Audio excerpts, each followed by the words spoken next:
नमस्ते, जय श्री राम, जय माँ भारती। आज देश जो है 76वीं वर्षगांठ मना रहा है स्वतंत्रता दिवस की। पूरे देश में स्वाधीनता दिवस बहुत ही हर्षोल्लास के साथ मनाया जा रहा है।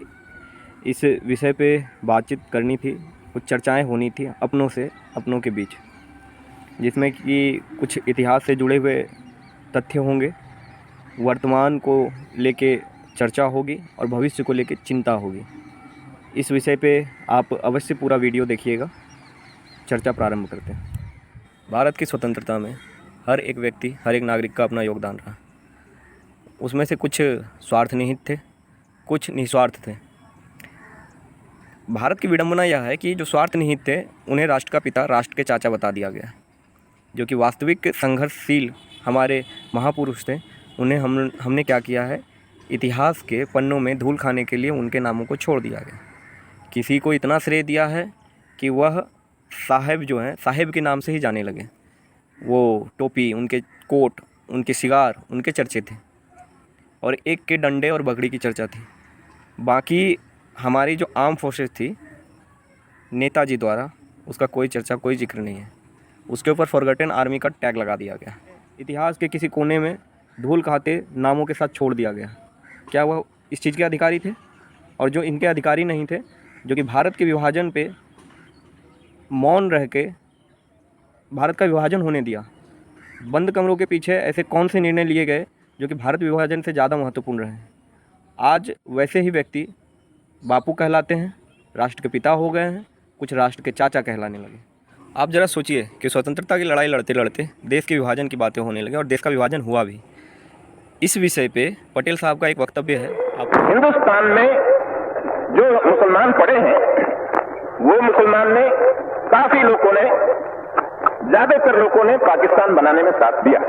ठीक दिया, अभी ठीक है। लेकिन अब एक रोज में, एक रात में क्या दिल बदल गया? वो मुझे समझ में नहीं आता कैसा बदल गया कि इस देश का विभाजन धर्म के आधार पे हुआ हो, वहाँ पे आप भाईचारे की अफीम चटा रहे हैं और लोग चाट रहे हैं। सेक्युलरिज्म की ऐसी ब्रांडिंग की गई ना कि हर एक हिंदू के अंदर वो कीड़ा घुस गया कि हम सेक्युलर हैं। वो सारा कुछ भूल चुके हैं, 800 सालों का संघर्ष भूल चुके हैं। चलो भैया, वो तो याद भी नहीं रखो, लेकिन जो रिसेंट घटना हुई है उसको तो आप कम से कम देखो। ठीक है, दुनिया में या तो लोग मोमिन होते हैं या तो मोमिन नहीं होते हैं। आप काफिर होते हो, और काफिर कभी भी मोमिन के अपने नहीं हो सकते। ये चीज़ें शायद काफिरों को नहीं समझ आ रही। मोमिन बहुत क्लियर है अपने माइंड से। मुझे एक बात बताओ, अभी जम्मू एंड कश्मीर में आतंकवादियों ने 6 हमारे जवान को वीरगति मिली। 6 के 6 नॉन मोमिन है।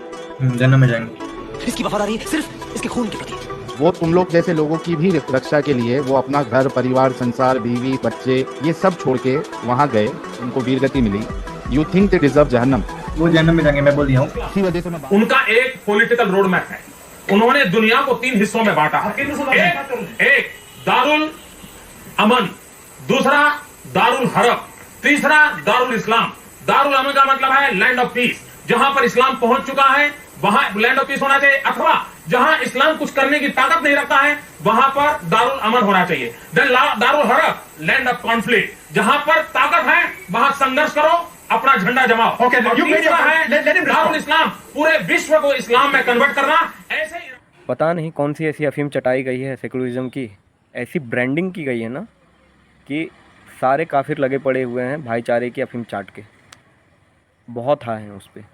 कभी भी आपको ऐसा नहीं दिखेगा कि एक मुस्लिम ने इनवाइट किया है कि आप हमारे मस्जिद में आके हवन कर लो। दिखाओ ना भैया। लेकिन आपको बराबर ऐसे दिख जाएंगे कि अपने पंडालों में, अपने मंदिरों में अजान के लिए या तो नमाज के लिए वो जगह देते हैं, आमंत्रित करते हैं, इफ्तारी पार्टी रखते हैं। मुझे नहीं समझ आती ये चीज़ें। आजकल हिंदू घृणा ना बहुत चरम स्तर पे है। मुझे समझ में नहीं आता ये सारी चीज़ें कि कैसे एकदम से फ्लो अप होने लगी। मुझे समझ में आता है अगर मुस्लिम घृणा करते हैं या मुस्लिम हिंदू भगवानों का मजाक उड़ाते हैं, वो अभद्र टिप्पणियाँ करते हैं, पर अंबेडकर के फॉलोवर्स का ये नहीं समझ में आता। अरे भैया, आप हमारा हिस्सा थे। जाति के अगर डिबेट में जाएंगे तो लंबा चला जाएगा। वर्ण व्यवस्था सदैव से रही है। आज भी बहुत सारे गांव में स्थानीय देवता है जहां के पुजारी SC ST OBC लोग हैं। आज भी हम भी बहुत सारे ऐसे देवता हैं जिनकी हम मनौती मांगते हैं तो पूजा SC ST OBC करते हैं। कोई अपर कास्ट पूजा संपन्न नहीं करा सकता। आप इस बात को समझ ही नहीं रहे। और आप लगे पढ़ें। खैर आप अम्बेडकर को मानते हैं तो पार्टीशन पे लिखी बुक को पढ़िए, जिस पे उन्होंने अपना पर्सनल ओपिनियन, अपने पर्सनल व्यूज़ रखे हैं मुसलमानों और इस्लाम के प्रति। आप जय भीम बोलते हैं लेकिन आप पढ़ते तो नहीं है। खैर मैं इसके बाद लगाऊंगा, आप जरूर देखिएगा। इसका नाम था पाकिस्तान और भारत का विभाजन। पुस्तक आपकी स्क्रीन पर है, मैं भी उस पुस्तक के कुछ अंश लेकर आया हूं आज, और इसमें कई बहुत महत्वपूर्ण बातें लिखी थी उन्होंने जो आज पूरे देश को पता होना चाहिए। जैसे इसके पेज नंबर 297 पर डॉक्टर अंबेडकर लिखते हैं, भारत चाहे मुस्लिम शासन के अधीन ना हो, लेकिन भारत के मुसलमान भारत को दारुल हर्ब मानते हैं, ना कि दारुल इस्लाम। दारुल इस्लाम का मतलब होता है इस्लाम का घर, और दारुल हर्ब का अर्थ होता है युद्ध का घर। यानी डॉक्टर अंबेडकर कहते थे कि भारत के मुसलमान भारत को इस्लाम का घर नहीं, युद्ध का घर मानते हैं। इस्लामिक सिद्धांतों के अनुसार उनके लिए जिहाद की घोषणा करना पूरी तरह न्याय संगत है। और इसी पुस्तक में अंबेडकर लिखते हैं कि भारत के मुसलमान सिर्फ जिहाद की घोषणा ही नहीं कर सकते, बल्कि उसकी सफलता के लिए विदेशी इस्लामिक ताकतों की मदद भी ले सकते हैं। और अगर विदेशी मुस्लिम ताकतें जिहाद की घोषणा करना चाहती हैं तो इसमें भारत के मुसलमान उनकी सहायता भी कर सकते हैं। बीते समय की गलतियों से हमें अगर भविष्य को बचाना है, वो गलतियां अगर भविष्य में दोहराई नहीं जाए, तो उसके लिए हमें वर्तमान में काम करना होगा। हमें जानना होगा कि कौन हमारे शत्रु हैं। आप युद्ध क्षेत्र में खड़े हो और आपको यह तक नहीं पता है कि आपके शत्रु कौन है। युद्ध जीतना और लड़ने के लिए ना सबसे अहम और सबसे महत्वपूर्ण बात जो होती है वह शत्रुबोध। जिस देश का बंटवारा धर्म के आधार पे हुआ, वहाँ पे आप भाईचारे की अफीम चटा रहे हैं, आलोक चाट रहे हैं। इन सारी चीज़ों से आप जगो। ऐसे बहुत सारे फैक्ट्स हैं, जहाँ वह आबादी में आपसे ज़्यादा हैं, वहाँ आप शोभा यात्रा नहीं निकाल सकते। क्यों? वो तो अलग हो गए थे ना 1947 में। भारत के मुसलमान बराबर आपको यह कहते हुए दिख जाएंगे कि उन्हें जब भी मौका मिला वो पाकिस्तान नहीं गए, उन्होंने भारत को चुना। क्यों? क्योंकि वो भारत से प्यार करते थे, वो भारत की खूबसूरती से प्यार करते थे, जहाँ गंगा यमुनी तहजीब थी, हिंदू मुस्लिम भाईचारे का उदाहरण था। आप इन सब विषय पे कभी फंसना मत। इस पे जय साईं दीपक ने बहुत सही कहा था। ये एक भ्रम पाले हुए हैं कि 800 साल तक इनकी हुकूमत रही है, पूरा भारत इनको बिलोंग करता है। आप समझ रहे हो, इसीलिए यह नहीं कहा। मैं आपसे पूछता हूँ बहुत शालीनता के साथ, पहले संविधान या कुरान? पहले आपके लिए क्या है? कुरान। जो हमारे संविधान से ही बड़ा है, संविधान से भी बड़ा है।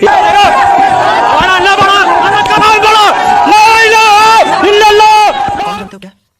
कौम निशानियां, आइडेंटिटीज जो पैदा होती ही लग जाती है इनके अंदर, इस जावेद के बहुत अंदर, इसकी नसों में,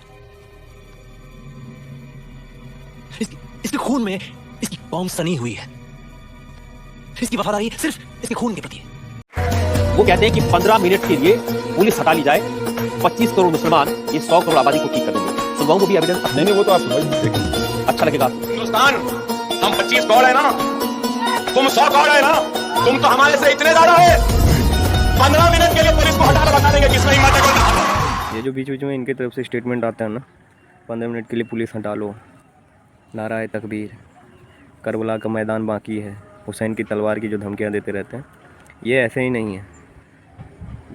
भारत के पुनः विभाजन की प्रक्रिया जो है ना 1947 से ही चालू हो गई थी। जो कुछ उधर चले गए थे, कुछ इधर रह गए थे। उस चीज़ की ब्रांडिंग करनी होती है आपको। इसी तरह नेताओं ने सेकुलरिज्म की जो है ना क्या मास्टरपीस ब्रांडिंग की है। सारे काफिरों को यह यकीन दिला दिया कि अगर ह्यूमैनिटी की कोई हाई पीक होती है तो वह है सेकुलरिज्म। वहीं पैरेलली एक नैरेटिव सेट किया गया कि मोमिन जो है ना वो रेडिकल ही होते हैं। हमें सिखाया गया, काफिरों को सिखाया गया कि आप टॉलरेबल बनो, ठीक है। और वहीं एक नैरेटिव थी अपीजमेंट की पॉलिटिक्स के कारण कि वो रेडिकल होते हैं, वो होते ही ऐसे हैं। मैंने कई सारे हिंदू बंधुओं से सुना है कि जो कहते हैं कि भाई वो होते ही कटुआ हैं, उनसे उलझना ही क्यों, उनका नेचर ही यही है। इन सारी चीज़ों से लोगों को लगता होगा कि नेगेटिव इम्पैक्ट जाता है, बट वो बहुत ज़्यादा प्रिविलेज्ड है, इसीलिए वो बराबर कह देते हैं कि यह हमारा एरिया है। 47 में आप अलग हो गए थे ना, 47 में अलग हो जाने के बाद आपका एरिया बॉर्डर के उस पार है, बॉर्डर के इस पार आपका कुछ भी नहीं है। तो ये सारी चीज़ों को आपको समझना होगा, आप उनको छूट नहीं दे सकते। भारत विश्व का सेकंड मुस्लिम मेजॉरिटी कंट्री है, और आप समझ सकते हो कि क्या होगा भारत के साथ। जब 4 करोड़ थे तो विभाजन कर दिया, और आज 25 करोड़ के आसपास है। सोचिए, मेरे लिए, किसी और के लिए नहीं, स्वयं के लिए सोचिए, आपके अपने बच्चों के लिए सोचिए।